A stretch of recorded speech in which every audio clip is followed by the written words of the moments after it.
Hi, ഇന്ന് നമ്മൾ ചർച്ച ചെയ്യാൻ പോകുന്നത് മോളിക്കുലർ ഹൈഡ്രോജൻ വാട്ടർ എങ്ങനെയാണ് PCOD അല്ലെങ്കിൽ PCOS എന്ന് പറയുന്ന രണ്ട് ഹെൽത്ത് കണ്ടീഷനിൽ നമ്മുടെ സ്ത്രീജനങ്ങളിൽ എങ്ങനെയാണ് അത് ഇമ്പാക്റ്റ് ക്രിയേറ്റ് ചെയ്യുന്നത്, അല്ലെങ്കിൽ അതിൻ്റെ ബെനിഫിറ്റ് എങ്ങനെയാണെന്നാണ് നമ്മൾ ഡിസ്കസ് ചെയ്യാൻ പോകുന്നത്. പൊതുവേ ആളുകൾ കണ്ടുവരുന്ന ഒരു PCODയും PCOSും രണ്ട് ഡിസീസുകളാണ്. PCOD എന്ന് പറഞ്ഞാൽ പോളിസിസ്റ്റിക് ഓവറിൻ ഡിസീസാണ്, രണ്ടാമത്തത് പോളിസിസ്റ്റിക് ഓവറിൻ സിൻഡ്രോമാണ്.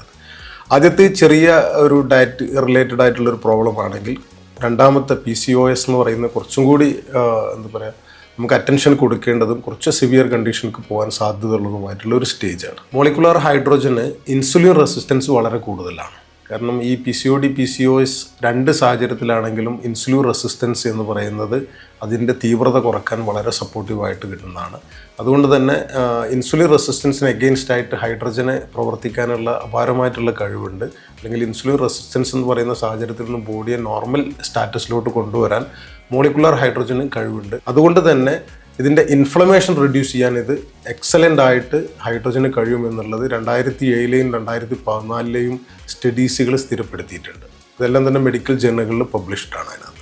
അതുകൊണ്ട് തന്നെ നിങ്ങളെ ഭക്ഷണത്തിൻ്റെ ഭാഗമായിട്ട്, നിങ്ങളെ നിത്യജീവിതത്തിൻ്റെ ഭാഗമായിട്ട് ശരീരഭാരത്തിൻ്റെ 20 കിലോക്ക് 1 ലിറ്റർ എന്നുള്ള തോതിൽ 1200 ppbക്ക് മുകളിലുള്ള ഹൈഡ്രോജൻ ശീലമാക്കുകയാണെങ്കിൽ PCOD അല്ലെങ്കിൽ PCOS എന്ന് പറയുന്ന രണ്ട് സാഹചര്യത്തിൽ നിന്നും നിങ്ങളുടെ ശരീരത്തിനെ പൂർണ്ണമായിട്ടും രക്ഷിക്കാൻ അല്ലെങ്കിൽ സംരക്ഷിക്കാൻ ഇത് സപ്പോർട്ട് ചെയ്യുന്നുണ്ടാവും. കാരണം ഈ രണ്ട് സ്റ്റാറ്റസ് വന്നു കഴിഞ്ഞാലും വെയിറ്റ് കൂടുന്നതാവട്ടെ, നമുക്ക് എക്സസീവ് ഹെയർ ഗ്രോത്ത് ആവട്ടെ, അല്ലെങ്കിൽ എക്സസീവ് മുടി കൊഴിച്ചിലുണ്ടാകും. ചില ആളുകൾക്ക് ശരീരത്തിൽ മൂർധാവിൽ നിന്നൊക്കെ മുടി കൊഴിയുന്ന അലൂപീഷ്യ എന്ന് പറയുന്ന അവസ്ഥയിലോട്ടൊക്കെ പോകുന്നുണ്ടാവും. ഇങ്ങനെ പല ഡേഞ്ചർ അല്ലെങ്കിൽ വളരെ ഗുരുതരമായിട്ടുള്ള ഹെൽത്ത് പ്രത്യാഘാതം സൃഷ്ടിക്കുന്ന അവസ്ഥയാണ്. അപ്പോൾ അതിൽ നിന്ന് പരിപൂർണമായിട്ടും ഒരു സംരക്ഷണം നമുക്ക് ഉറപ്പുവരുത്താൻ ഹൈഡ്രോജൻ വാട്ടർ നിത്യജീവിതത്തിൻ്റെ ഭാഗമാക്കുന്നതിലൂടെ സാധിക്കുന്നുണ്ടാവും. Thank U.